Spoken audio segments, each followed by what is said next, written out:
so the reason why we're not dancing is just to explain is that there's been a couple losses in our community today, this morning, and it's been very, very hard for our community to get through. But we still believe to really come here to share songs and share our culture, share a little bit of Yukon culture to the wider audience, and so this is an opportunity to do that. So I'd like to say thank you. This first song is called the Walking Song. This is memorized. Well, it gave me inspiration to compose this song from the experiences I've had growing up here in the Yukon, and it's largely because we didn't have vehicles back in the day. We walked long distances, and so the walking song is a meaning to move forward. Just gotta remember it's not my drumstick. So it's a meaning, a larger meaning to move forward and to keep moving forward, and despite the challenges that face us. So just like to say thank you again. Sheesh.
You guys show Nathan.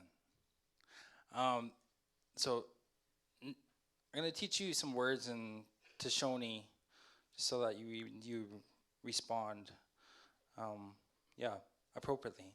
So Niga Shonithan is for you. I'm thankful. So it's really in term of endearment to express your one's feelings for gratitude, for your thankfulness, for your help or for your assistance or just for being there, right? So Niga Shonithan. So everyone say that. Niga Shonithan. Smoother. Niga Shonithan. And in Tlingit we say Ganachchish. Again. Good. Ganachchish. Ganachchish. My little 20-month-old daughter there, she knows how to say Ganachchish. Just like you guys. So the songs that we're sharing tonight, they're not sacred songs, but to us, there's a lot of sacredness to kind of this overall experience of growing up and reclaiming our identity as First Nation people in the modern times that we live in now, and to raise our children and to teach them all about the history, whether it's the good or the very, very negative. and we have to accept that and to recognize that. And I think that stems from the TRC recommendations that were brought forward last year. And it's really about reclaiming of what we have, and that's the whole piece behind the whole Peel, or no, well, not that's partly, but the whole final agreement, modern day treaties that we went through over 40 years of discussions and negotiations with the governments of the day. And it was to really reclaim a lot of what we lost, and the effects that were coming down upon our people.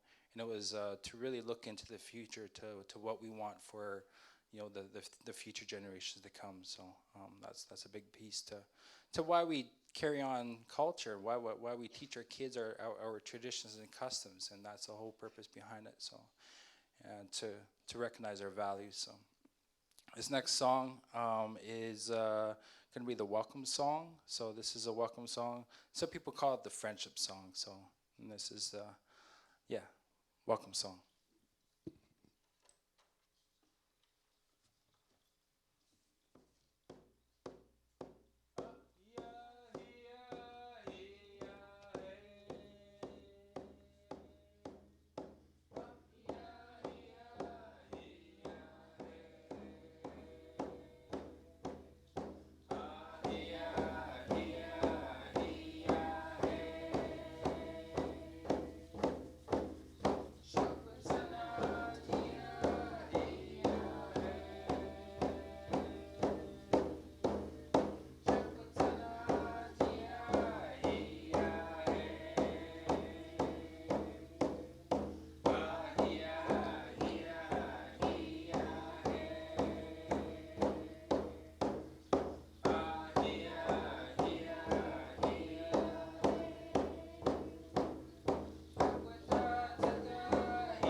So it's when we get together with our friends and relatives that come to visit us, it's a song that's shared, and we all kind of there's a big circular dance, and it's just a welcome to our friends and relatives from all over the place. So this next song is going to be the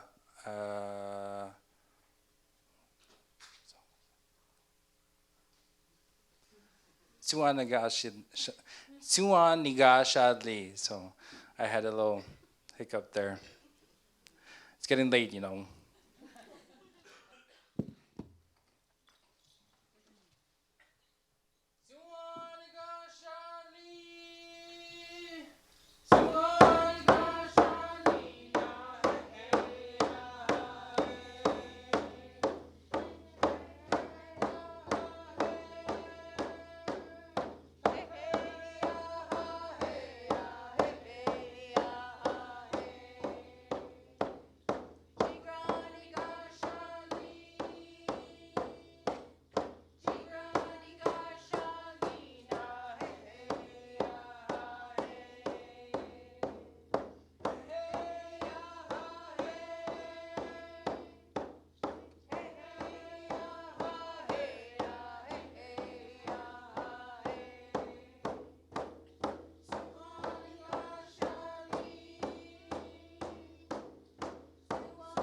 our really our culture stems back many thousands of years. However, due to the recognition of our leaders and our grandmas and grandpas that have really showed us some strong ways to keep moving forward, despite all the challenges that we face. I really have to recognize and hold my hands up to our past leaders. One of the leaders that have really worked hard was the late Chief Johnny Smith, and this is the Back to the Rivers song. This is a Back to the Rivers song, which is really about reclaiming our place alongside the Yukon River, and that's the downtown Whitehorse Kwantlen Cultural Center and the land that sits there. It's really one of our strong areas where we can really focus our efforts to bring people together and to teach and to make them aware and to transmit our culture forward into the future. So this is Back to the River song. It's about the return of the river that comes, or the return of the salmon that comes every year, and this is this important part of the song.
This time, I'd like to conclude our songs that we are sharing tonight, and just like to recognize all the hard work that everyone put to make this happen, and for us to continue moving forward, and to despite the challenges that face us, and and our leaders. Without our leaders, then it's a recognition of their efforts and the collective bringing people together. It's a single-handedly the most effective way to really move forward on any large issue, and that should be a really important focus for us moving forward into the future. So, Kanashish, everyone.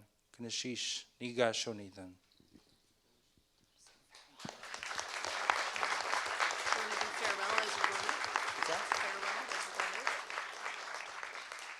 We're gonna do a farewell song. So this is but we don't say farewell or bye. We say see you later.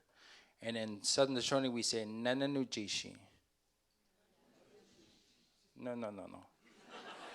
Nananujishi. No. Nananujishi. Sounding better. Keep working on it. So, Nananujishi.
Okay, sorry about that.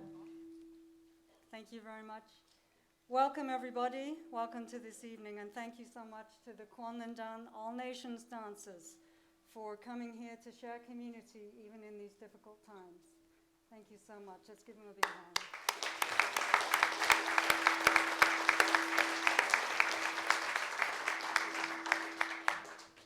So my name is Jill Cracknell, and I'm your MC for tonight for this evening's gathering for the Peel Watershed. This is a major milestone, as you know, I'm sure many of you, now that we know that the Peel Watershed case is going to the highest court in Canada, the Supreme Court of Canada. Yeah.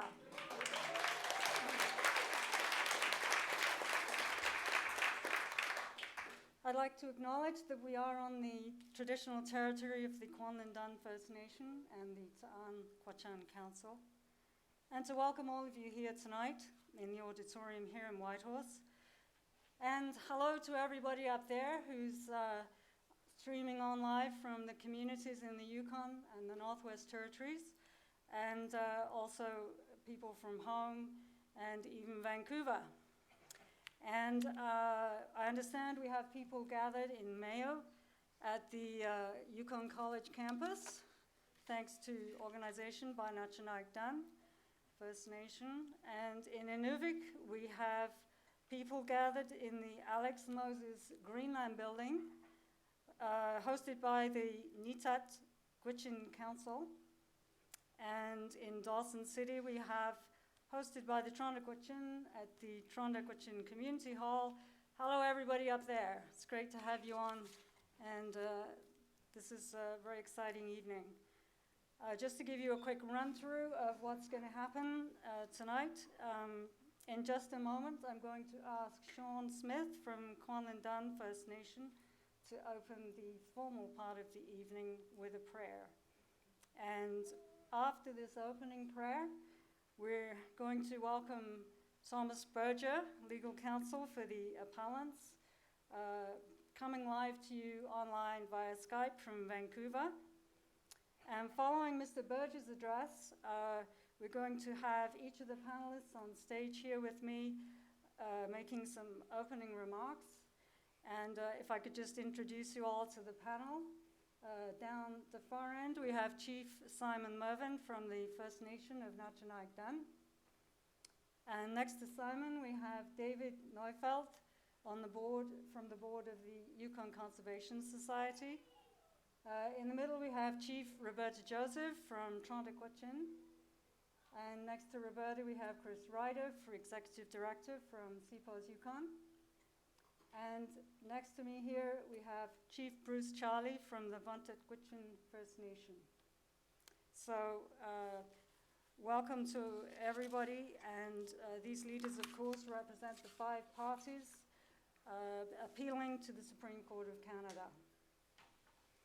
Following the opening remarks, we'll open the floor to questions. I'm sure there'll be a few. And for those of you watching online, there's a chat line which is being monitored by Joanna, and she'll be feeding those questions into us here in the auditorium. And after the Q&A, we're at least here in Whitehorse, we're fortunate to have some delicious desserts prepared by the Chocolate Claim awaiting us out in the foyer. So I hope everybody will join us out there, and if you didn't get time to ask your question, or you just like a chat, then please stay with us out there. The panelists will be there to answer your questions. So, without further ado, I'd like to hand over to Sean Smith to do the opening prayers.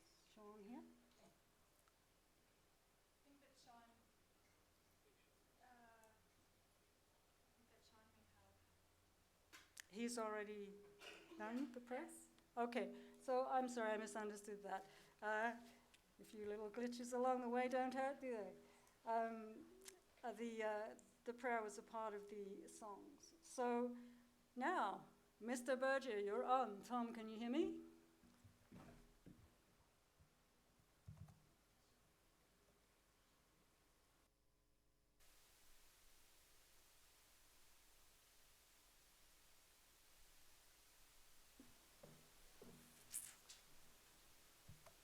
One moment.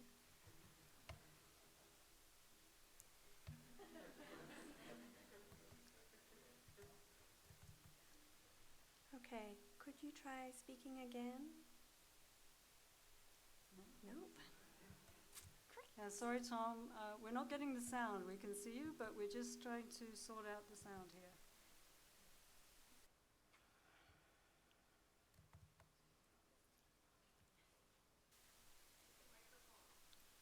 Pardon?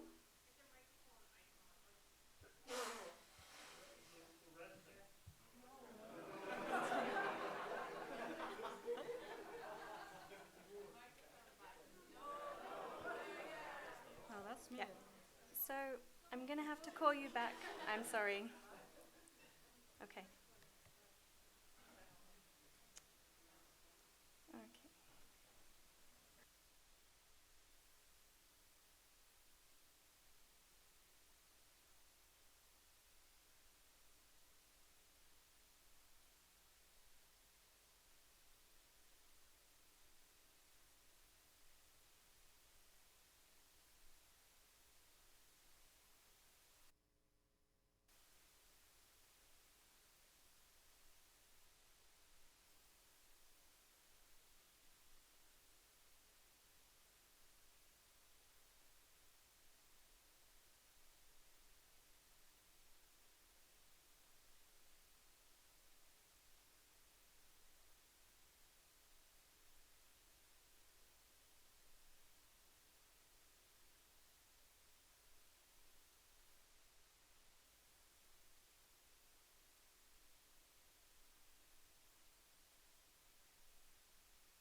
Can you hear?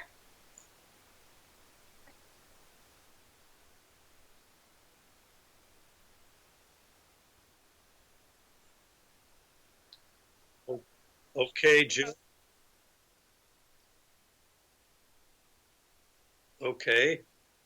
Well, I'm glad to be here talking to you folks.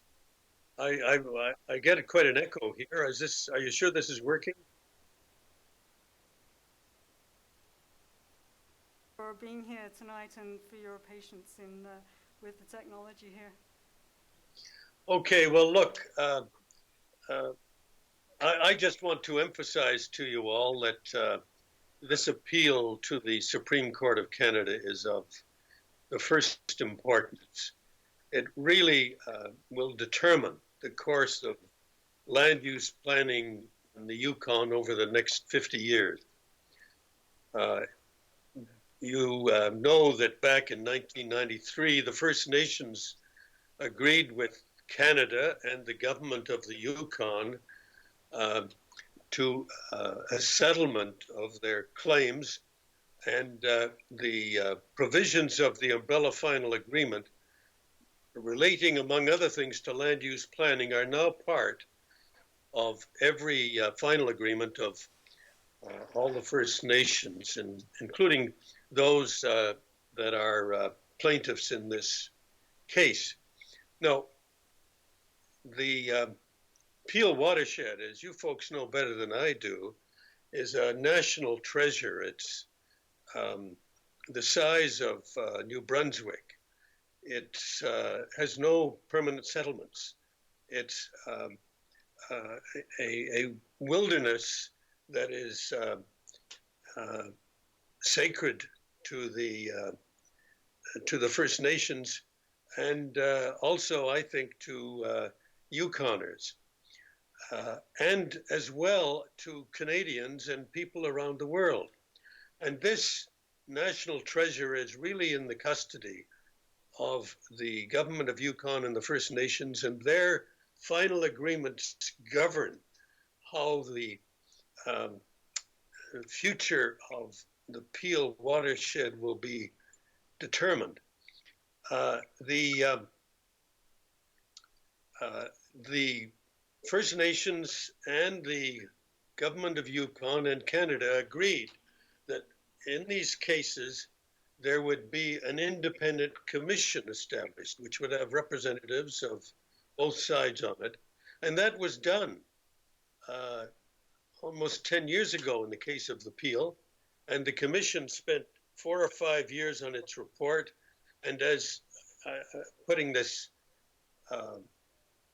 in the basic terms of the commission's report, they said, we think 80% of the Peel should remain as wilderness, and 20% can be available for industrial development.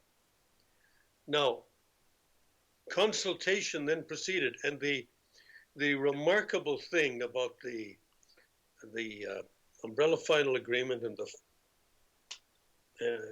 the final agreements between the First Nations and Canada and government of the Yukon are that they provide for consultation when Crown land is involved, not only with the First Nations, but for extensive consultation with Yukoners. And in this particular case, that meant people from Whitehorse, Mayo, Old Crow, and Dawson. And because the Gwitchin in the Northwest Territories, Fort McPherson, and in the Delta have traditional land and hunting and fishing and trapping rights within the Peel, they are affected as well, and they have to be consulted as well. So people at Fort McPherson and Aklavik and Inuvik and Sigachik were all consulted. So this took a long time. And everybody proceeded on the basis of this 80-20 division of the Peel, 80% wilderness, 20% industrial. And that consultation went on for a period of years, and the government of Yukon went along with it. And then at the last, and many of you, of course, were involved in those consultations. And in fact, there were representations to the commission from about 10,000 people all over the world, all over Canada, all over the Yukon. So what happened was at the 11th hour, at the last minute, the government of Yukon basically said to the First Nations and to Yukoners, look, we know the commission spent 5 years developing its report, and we know that we've spent a lot of time consulting with First Nations and Yukoners about that report, which divided the land 80-20 in the way I've mentioned, but we want to start over, and we've got our own plan, and so we're going to put your plan and the commission's plan and the one that you were all consulted about to one side, and we're going ahead with our own plan. That's what they did in January 2014, about 2.5 years ago. And so the First Nations and the CPAWS and the YCS engaged us as lawyers to challenge what had been done by the government of Yukon in the court. So the trial was held before Justice Vale in Whitehorse, you will remember, in the summer of 2014. And Justice Vale handed down his judgment a few months later, and he said, look, the government of Yukon has violated the terms of the umbrella final agreement and the final agreements. They have sought to render all of the proceedings before the commission and all of the consultation with First Nations and Yukoners a nullity. They've said that doesn't count. Judge Vale said, no, the government of Yukon has got it wrong. The procedure laid down in the the umbrella final agreement and the final agreements for determining what is to happen with appeal, that's binding on the government of Yukon, and they can't ignore it. So he quashed, it's a legal term we use, he quashed the Yukon government's plan that they had come up with at the last minute, and he said that the consultation should be concluded, but on the basis that the 80-20 division by the commission was binding on the Yukon, that it had accepted it earlier. It couldn't now say that it wasn't bound by it. So the Yukon, the government of Yukon then appealed to the Yukon Court of Appeal, which agreed with Judge Vail that the Yukon government's own plan had to be quashed, but the Court of Appeal said we can start the whole process over, and in that process we'll have to go back to where we were in about 2010, and the government of Yukon will have a chance to make a new choice about what it wants here. It's no longer bound by the 80-20 division, and that judgment is the judgment that we are appealing to the Supreme Court of Canada, and the Supreme Court last week, I think it was last week, the week before last, on June the 9th, announced that they were going to allow us to have leave to appeal. That is, 3 judges determined that our case was one that was very important and should go to the Supreme Court of Canada. And now 9 judges of the Supreme Court will hear our appeal. And the Supreme Court has said that the appeal will be heard on February 20th, 2017. Now, you may say that's next year, it's a long ways away, but we have to file a lot of papers in the Supreme Court in Ottawa. We have to file a brief that's very extensive. There's a whole lot of paperwork to be done. The Gwitchin will very likely apply to join us, that is to intervene on the appeal, and we will support them in that.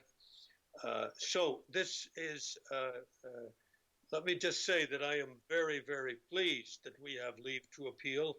I think that we will ask the Supreme Court of Canada to reinstate Justice Vail's judgment. We think that was the sound approach, the right approach.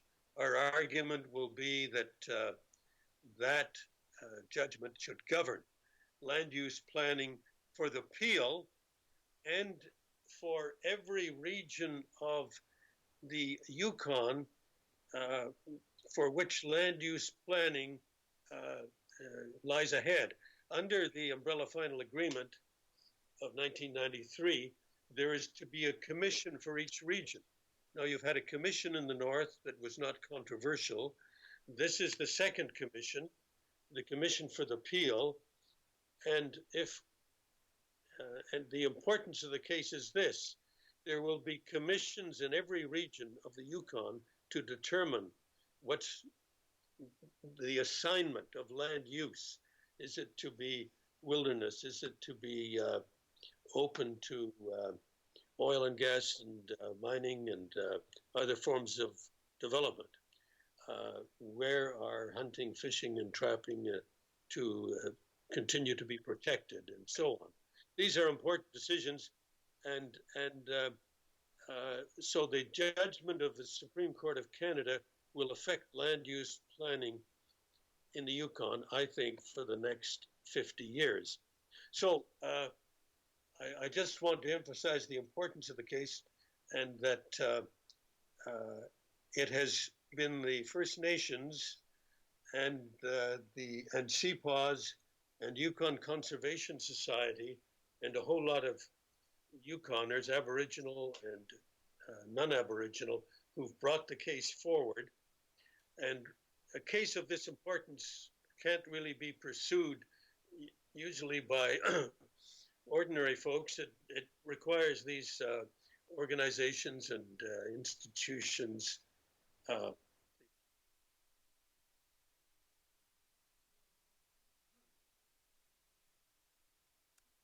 Tom, just a Sure. moment. Oh, we're back. Sorry, we lost you for a moment there. Could you just just very briefly? Where was I? Where was I, as they say? You were talking about the institutions, you know. Okay. Yeah. Well, let me just conclude, folks, by before I say good evening, just to say my point is, forgive me for emphasizing it again, how important this is to appeal and to land use planning in the future in the Yukon. And let me say that giving credit where credit is due, the First Nations and the environmental organizations, CPAWS and Yukon Conservation Society, are the people who've brought this case forward. And we will do our best. We expect many of you to be there on February 20th next year in Ottawa for the hearing. And so good night and good luck.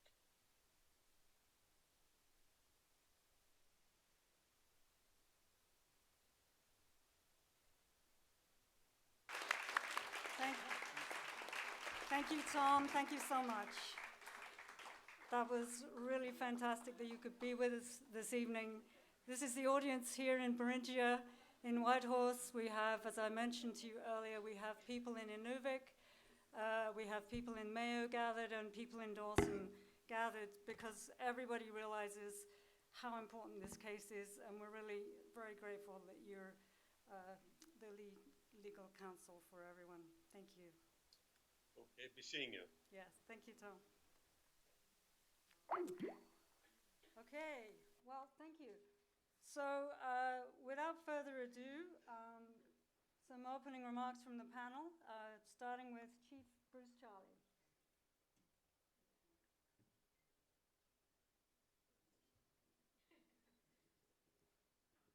Hello. Good evening, everyone. I would like to take a moment before we start to acknowledge the First Nations on which land we occupy for this celebration, Kwanglandun and on First Nations. I'm extremely pleased that the Supreme Court of Canada has made a decision to hear our appeal. It is obvious that this has significant national interest and will be precedent setting, as there are only a few cases heard a year at that level.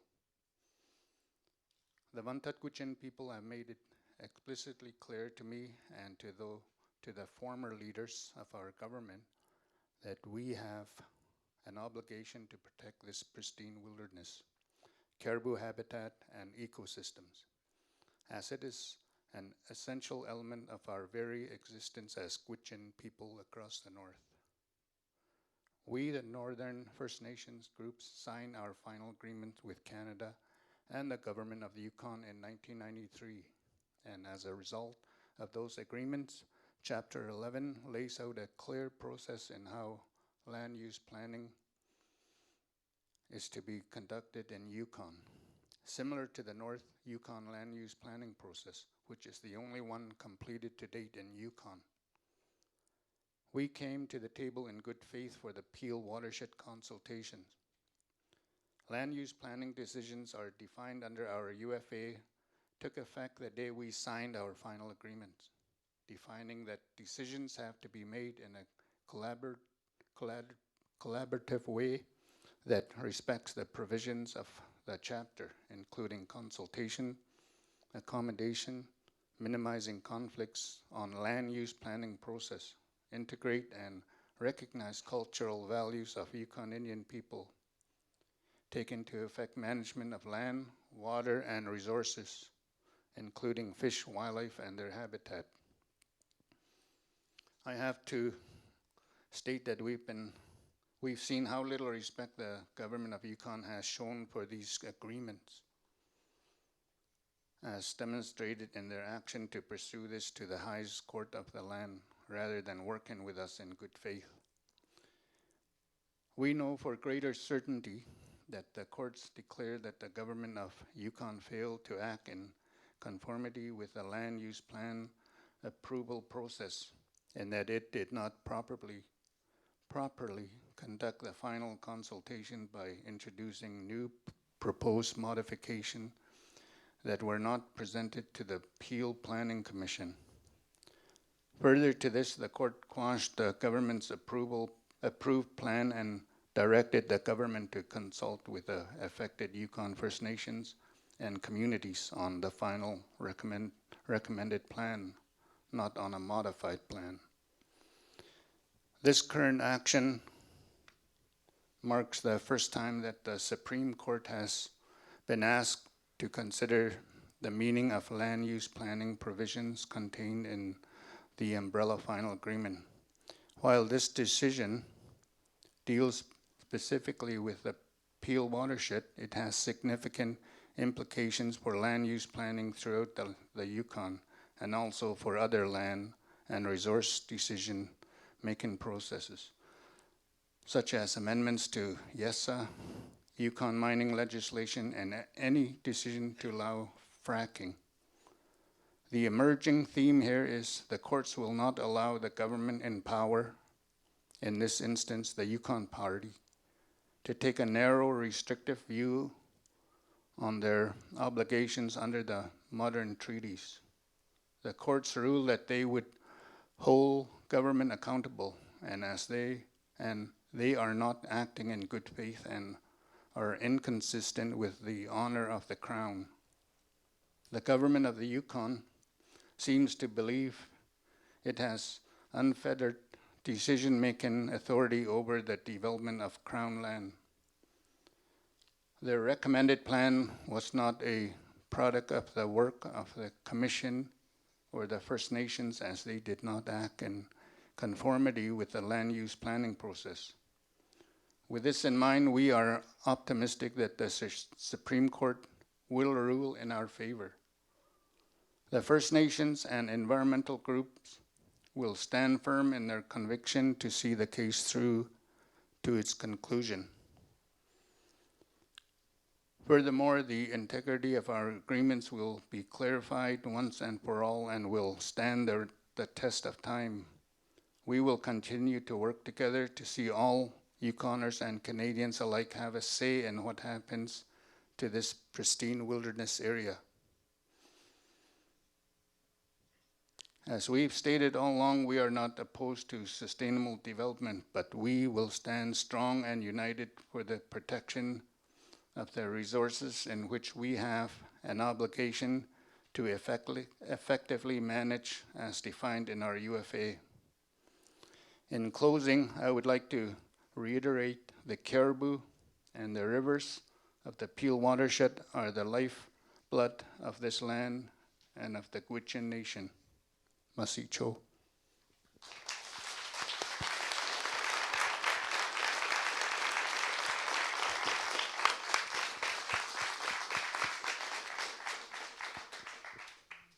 Thank you, Chief Charlie.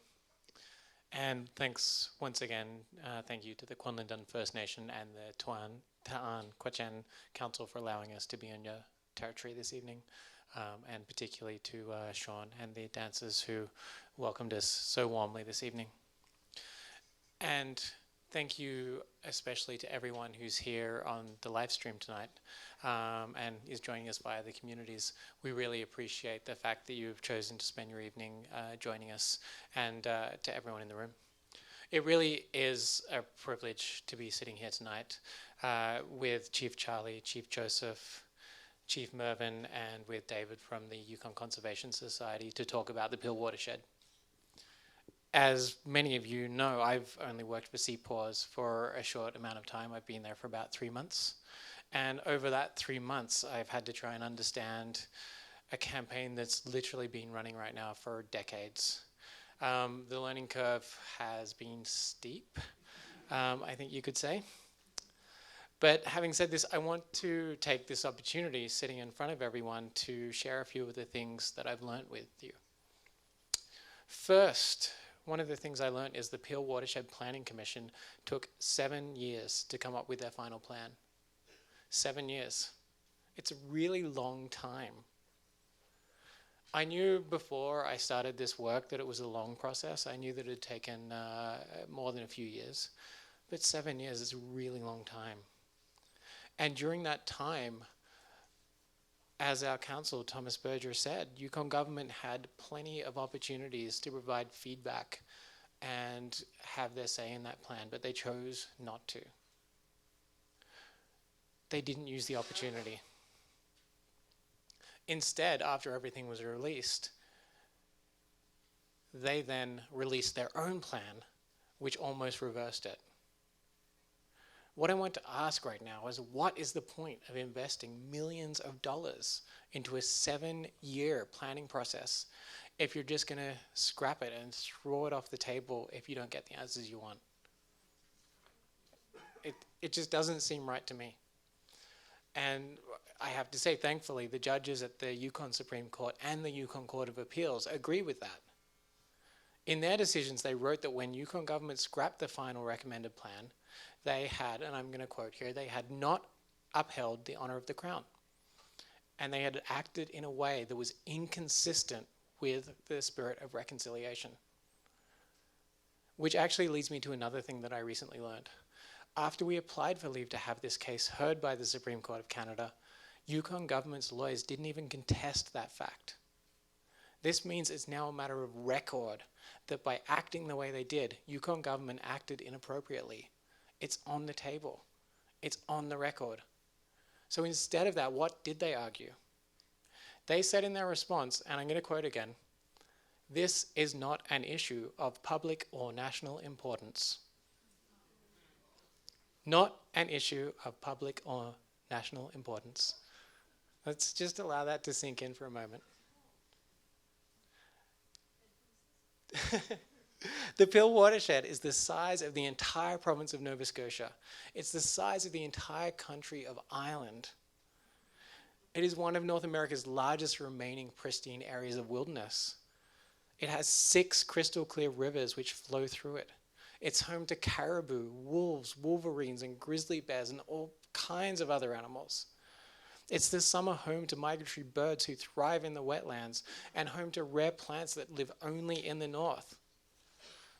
It's also the traditional territory of 4 First Nations.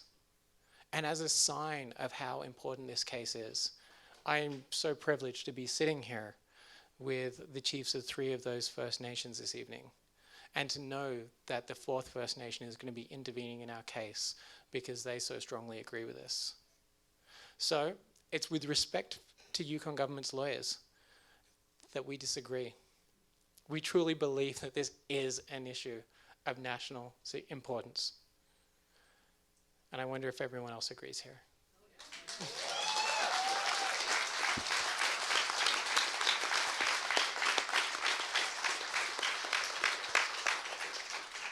That's awesome. And thankfully, the good news is the Supreme Court of Canada agrees with all of us. And they're going to be hearing our case in February. It's very exciting. We've still got a long way to go, but as long as we continue to stand united as First Nations and non-First Nations people, working together in partnership towards this important goal, I truly believe that together we can protect the Peel. Yes. Thank you.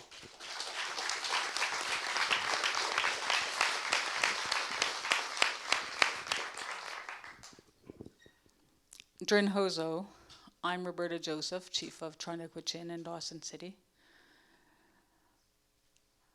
Good evening to our elders, family,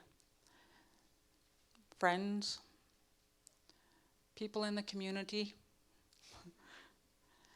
and friends of the Peel. It's an honor to be here. I'd like to thank the Kwalindun and Gwitchin Council for hosting us in their traditional territories, as well as the Kwalindun singers and dancers for providing a great performance this evening despite their dilemma in the community. And I would also like to thank everybody here for taking time out of your busy schedule this evening and coming out here, showing your support, and walking this journey with us. We really appreciate it. It's important, and it's important to Yukoners. The latest news from the Supreme Court of Canada was exactly the news that we were really hoping for.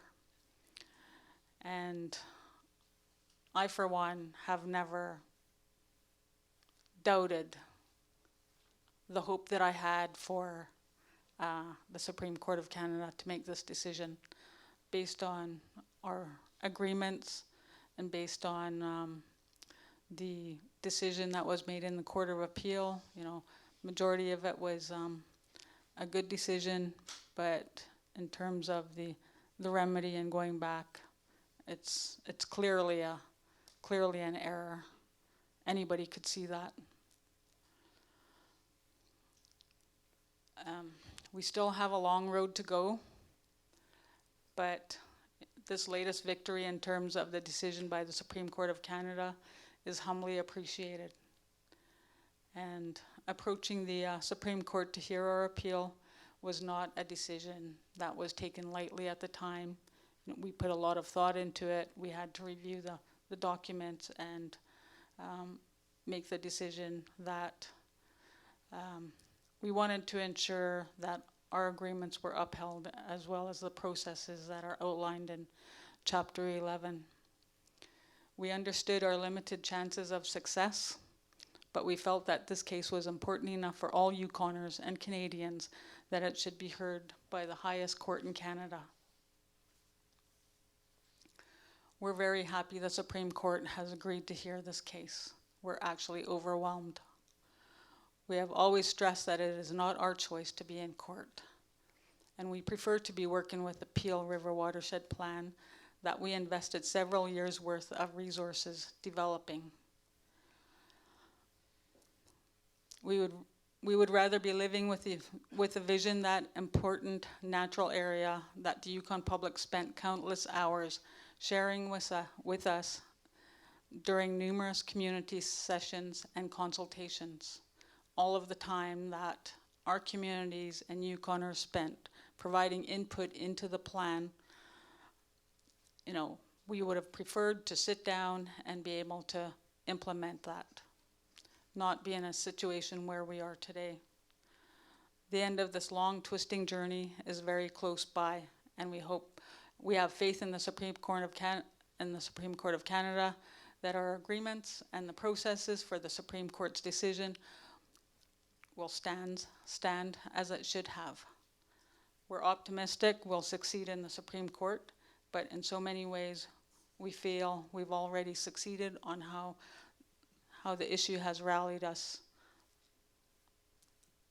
behind the common goals of ensuring government uphold promises made in the final agreements. This is an election year. We as First Nations and Yukoners need to think back about all the precious time that we've spent away from our families, friends, and communities to address ongoing issues with the Yukon Party and their lack of respect for upholding our agreements and honoring our agreements. As mentioned, we do not want to implement our agreements in court. We've spent 20 years negotiating our agreements. Their objectives have brought Yukon to the forefront on many aspects of collaboration and cooperation, benefiting the Yukon immensely. The implementation of land use planning from our agreements will continue to benefit all Yukoners, and we need to ensure that our agreements are not shelved, but the spirit and intent remain upheld and honored. The funding that comes to the many different organizations and governments through our land claims agreements benefits First Nations, Yukoners, and these funds stay in the Yukon year-round. They contribute to our economy. They don't fly south with the mosquitoes in the fall time. We need a government that will work collaboratively with First Nations to ensure that we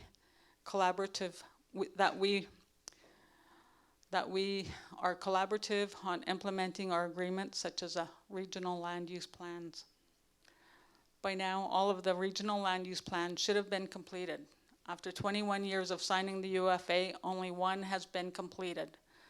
Support the implementation of Yukon First Nations final agreements, more specifically, the implementation of regional land use planning, because they benefit all Yukoners, not only our people.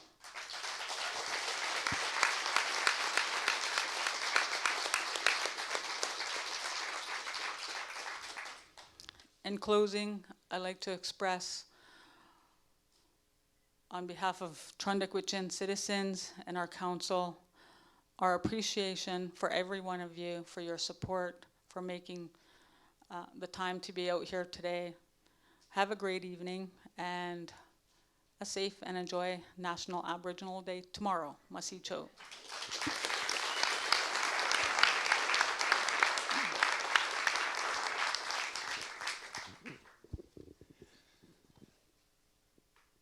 Good evening. It had been an honor for me to live and with my wife raise our family on the traditional lands of the Kwanlin Dud Council and Tan Kwit-Chan First Council. It's also a pleasure for me to be here today to represent the membership, the staff, and the board of the Yukon Conservation Society. We were all especially pleased in the Conservation Society to be working with the citizens and leadership of Na-Cho, Nyak, Gwitchin, Vuntut First Nation, and the Gwitchin Tribal Council. In the late 1960s, Together Today for Our Children Tomorrow was a call for a treaty. That document remains one of the founding documents of today's Yukon. On the very first page, it says, "We had our own God and our own religion, which taught us how to live as part of the land. We learned how to practice what is now called multiple land use, conservation, resource management. We have much to teach the white man about these things when he's ready to listen." There were people prepared to listen. More white people came north in those 60s and 70s to save the environment. Over time, they learned the environment didn't need to be saved. It needed to be respected. These people founded the Yukon Conservation Society at the same time that Yukon First Nations were writing Together Today. We newcomers have been learning to work together with First Nations to better understand how we can respect this land. And the Yukon Conservation Society today is proud to be walking hand in hand with First Nations in the Peel case. After years of consultations, the Peel plan offered a compromise addressing the interests and values of almost all parties.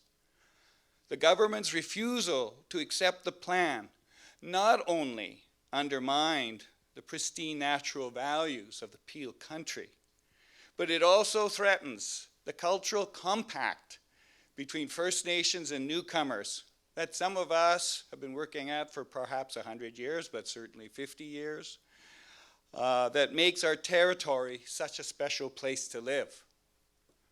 We are all grateful to those people who support us. Na-Cho. And don't forget to sign the Peel Pledge.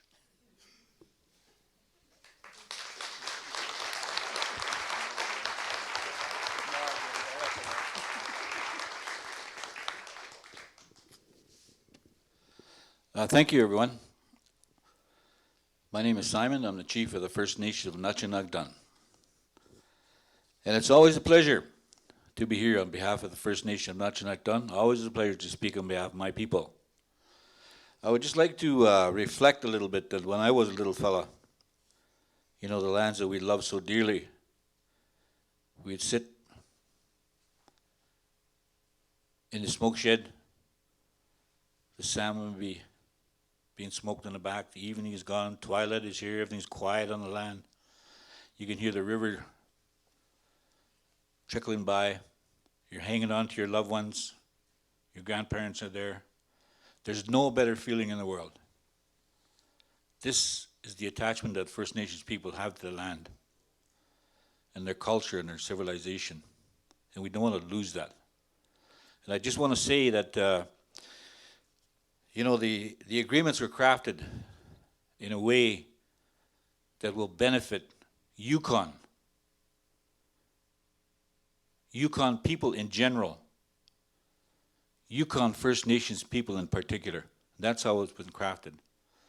And somehow governments have lost their focus. Everything that will benefit Yukon is in the agreements. All it has to do is be implemented. There's got to be a way. And we all know the way. It's politics. And it's unity. We have to work together. So the strength in unity, we must not lose that focus. Masi to everyone who supported us to accomplish success to date. We pay tribute and acknowledge Ta'an and Kwanlan Dun for use of their traditional territory. What this boils down to is the integrity of our agreements. Our ancestors entrusted us to keep the land, the animals, the rivers, and the wilderness as pristine as we were given it to manage when we signed our final agreements. The Peel Watershed is home to Na-Cho Dun, Vuntut Gwitchin, and Tronta Gwitchin, and the Tetlet Gwitchin Council. And people, our ancestors have long-lasting roots in these areas.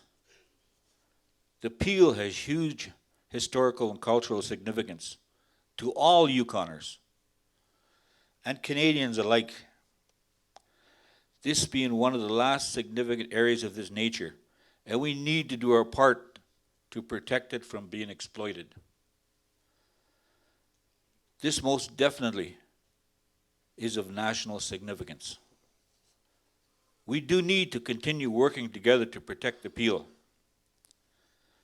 The other chiefs have spoken to the technical aspects of this case. While I acknowledge that I like to always bring us back to the basics of where this evolved. The final agreement was put in place to establish a land use planning process. A process that sees us all engaging and participating in. What are the next steps? This is not the end of this. The challenge we are confronted with. We will continue to work together and ask all Yukoners to stand strong with us as we proceed to the Supreme Court of Canada. And a final statement from a very respected elder is we work together for our children tomorrow, for Yukon. Sothan disangi masicho.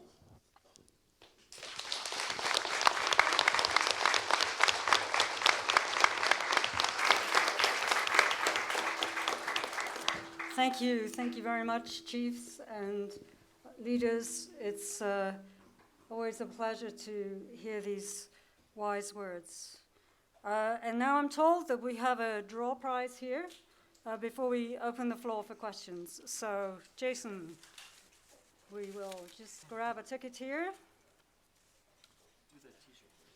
And yeah, so there's a Protect the Peel t-shirt going on to number 2330669.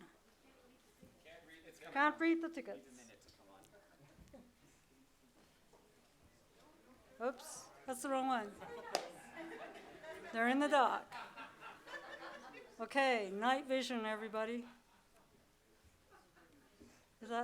That's good? Okay, I'll repeat it. 0669. Anybody got that ticket? Oh yes, here we come. Thank you, Jason. Well done. And a Peter Mather poster of the Wind River. Beautiful poster. And this one is number 0710, 0710. Do we have that in the audience? Yep.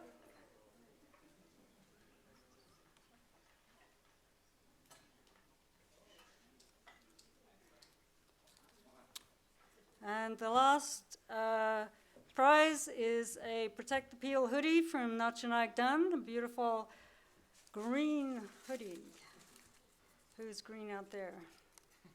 So, here we go. 0739. That's me.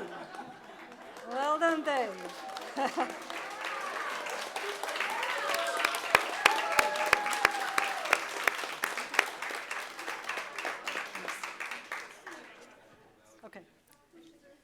Okay, good stuff. So sorry you couldn't join in up there. I hope you're having your own fun up there in the communities and at home with your prize draws. So now we're going to open the floor for questions. And as I mentioned, well, Jason will run around here in the auditorium with a microphone, and Joanna will be taking questions through the chat line for people in the communities or at home. And I would ask you please just to give your first name and keep your question to 15 seconds so we can get through some questions here and get out to the desserts. But first, important, any questions, please put your hand up. Jason. So my name is Joanne. What happens if there's a change of government? Like, will the case, like if the new government says we agree with the commission plan, is it too late to will you drop the case or the case will go on?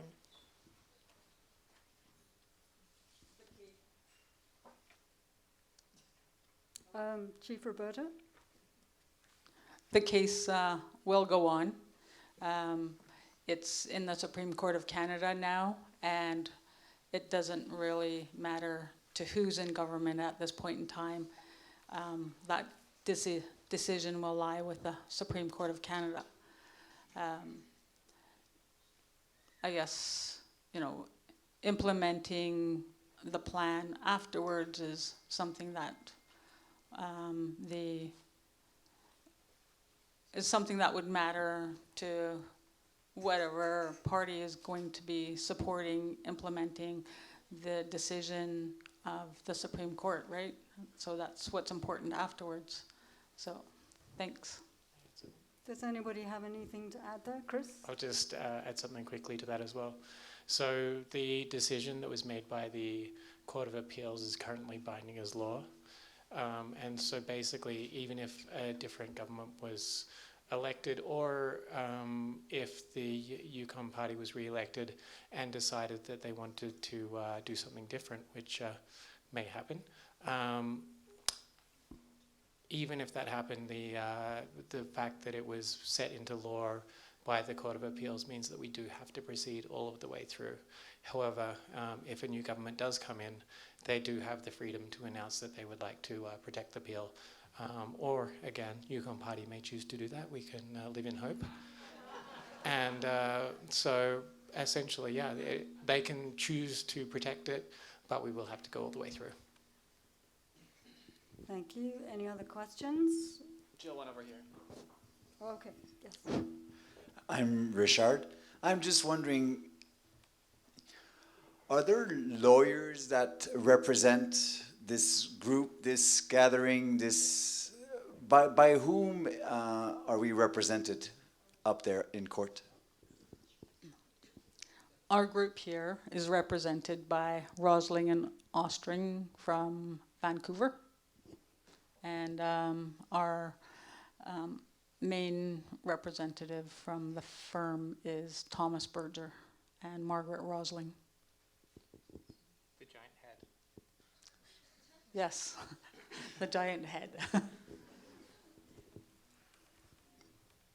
My name is Shane. I just wanted to make a comment that last week Germany announced that by 2030 they're no longer going to sell gas-powered vehicles, and India has expressed the same thing. That's 14 years from now, And I think that the people who are trying to take away this water or this resource from people need to really start looking at the fact that the world is changing really fast, and we no longer, if we all work together, we can move away from the things that actually cause the damage that we're trying to prevent through a legal battle that I think no one here would like to see. But there's another thing that we can do other than, you know, fight in the legal case, and I'm wondering if anyone knows how to convince people who think that it's a good idea to do this, that we can do other things. I don't know if that's the question, but Thank you for that comment.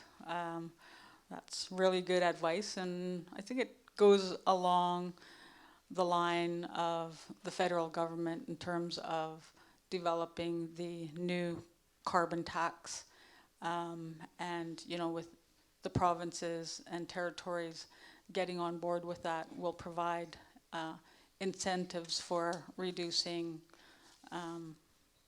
carbon gases and other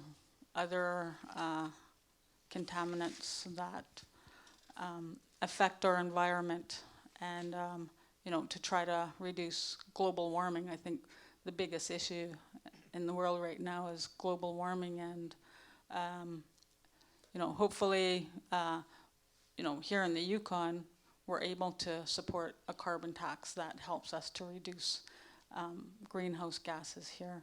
So, and I think that with climate change becoming, you know, one of the world's biggest issues, that there will be changes with legislation throughout many of the countries, and hopefully, you know, we continue to improve our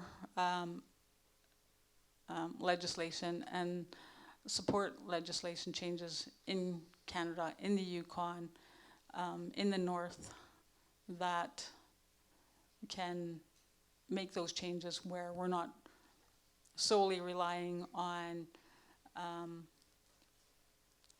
minerals that have counter effects to our climate. Yeah, we also, I just toot the horn for the Conservation Society. It is a grassroots organization. We do have an energy committee that's committed to addressing the very questions and trying to push upwards as well as waiting for things to come down. Hi, I'm Roger. This all looks very positive. I just, to me, sometimes it boils down to dollars, and I was wondering if anybody has estimated the amount, hundreds of thousands or millions or whatever amount of dollars have been taken from my pocket in taxes to fight myself to the Supreme Court in this.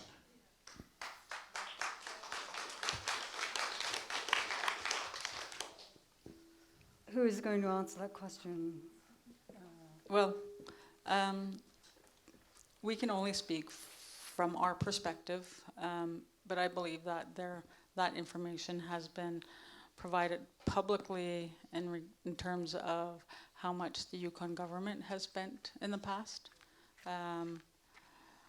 You know, it's probably, you know, like up close to $1 million for the Yukon government, as for ourselves. We, you know, we depend on donations as well as supporting each other, so it's not it's not forcibly using anybody's tax dollars, I guess, in that sense. So you know, at some point in time, I believe that Yukon government should let the public know, should let Yukoners know how much they've been spending on this case, because that question has been out there for a number of years now. Thanks. Another question from the audience.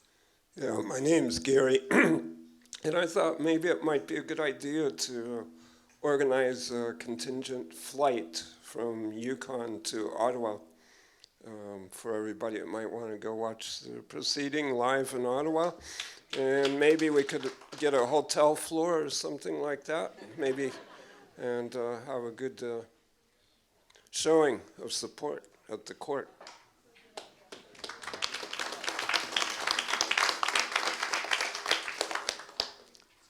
Thank you for that. Hi, I'm Mary, and I have a question for the whole panel. If you were a bookmaker, what odds would you give us for success?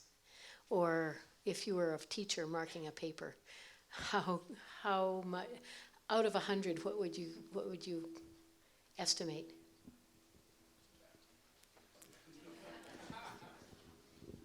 It's a good question, Marion. You're not going to get my personal opinion. I have a conservative friend in the lower mainland of British Columbia who attends things, and the Conservative Party actually organized something where they looked at the odds of court cases. And I think he said that there had been something like 90 court cases involving First Nation issues before the Supreme Court in the last 25 years or so. And so far, Cowboys 0, First Nations 100%.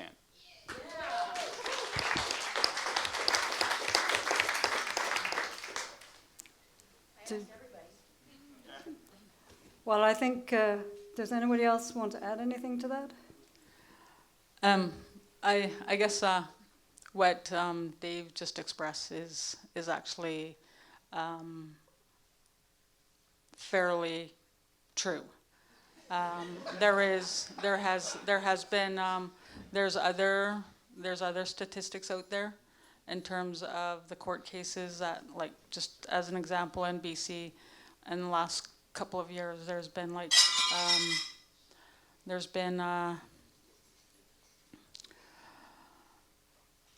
12 Supreme Court cases. 10 of them the First Nations have won 10 of the Supreme Court cases out of the 12. So our success is quite high, and just in regards to the remedy, the going back to 2010, it's plain and simple. It's an error, and like just interpreting our agreement, and the decision was made. It's pretty simple, and just reading it, you can basically, it's as mentioned earlier, I'm very optimistic that we have a 100% chance of winning what wasn't supported by the Court of Appeal. Thanks. Thank you. So, do we have any other burning questions from the audience? It's a bit bright, and so please wave your hand. Hi, Peter. 15 seconds max on a question, please. Yeah. Just a brief question on Roberta. I mean, it's great to be here, and thank you all for panelists. And I think it's really important also to the policy and suggestions of the First Nations to surrounding questions like you did. Are you aware of, for example, First Nations in the interior of British Columbia, the Environmental Indigenous Network, who have come clearly out against carbon taxes and carbon prices because they have a lot of evidence that suggests it incentivizes emission increases and incentivizes the status quo and works against renewable energy? That might be a question, Peter, for our next event on climate change and carbon taxes. Thanks, Chris. On my microphone. Thanks. Well, thanks, everybody. I think that I can see a few people leaving. And do we have any questions from the communities, Joanna? We have one, so Joanna's going to come up. She's got it on her phone there. Well, we don't actually have a message coming in. Can you please speak to the microphone? We don't actually have a message yet, but I've been told that Jimmy Johnny wanted very much to send a message to you all. It still hasn't come in yet. Hi, Jimmy. Perhaps, maybe, I don't know. Ooh. Note from Jimmy Johnny just came in, all right. Here we go. Just in the nick of time. Okay. Jimmy says, I am very happy to hear that we are going to the Supreme Court. My former chief, Dave Moses, has his footprints out there, and Robert Hager also. Now Chief Simon Mervyn has been out there. My name is Jimmy Johnny. I had been out there in the Peel Watershed from 1958 to 2010 every year from July to October. My brother, sister, mother, dad, and uncle also. To the government of Yukon, please do not destroy our history. Jimmy Johnny.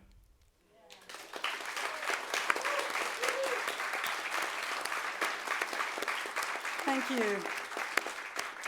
Thank you, Jimmy. It's good to hear from you and bring us back to the land, which this is all about. So thank you, everybody, for your questions. Before we rush out for dessert, I'd just like to ask you all to sign the Peel Pledge. This is up online at the website, www.protectpeel.ca. And so this is to show your support for Peel protection and the Peel legal case. I know you've all supported this kind of thing before. There's been so many of these kind of things, but it's just a click the button and show your support, because it's really important, as the chiefs and the executive directors and David Newfield has mentioned, that we all stay together. We're all in this together. This is the Yukon, and we're a special place. So please sign the pledge, the Peel Pledge, and we hope you enjoyed this evening. We're really grateful that so many people turned out here. Thank you to everybody in the communities for gathering together and being here with us tonight across the Yukon and the Northwest Territories. That's what this is all about. It's about unity. It's about working together. And thanks to everybody who's organized this at such short notice, both here in Whitehorse and in the communities. Everybody's been rushing around, and I think this has been really fun. And now, out in the foyer here in Beringia, we have dessert from the Chocolate Claim for anybody who wants to mingle and chat and speak to the panelists here, ask any further questions. So thank you very much. Na-Cho.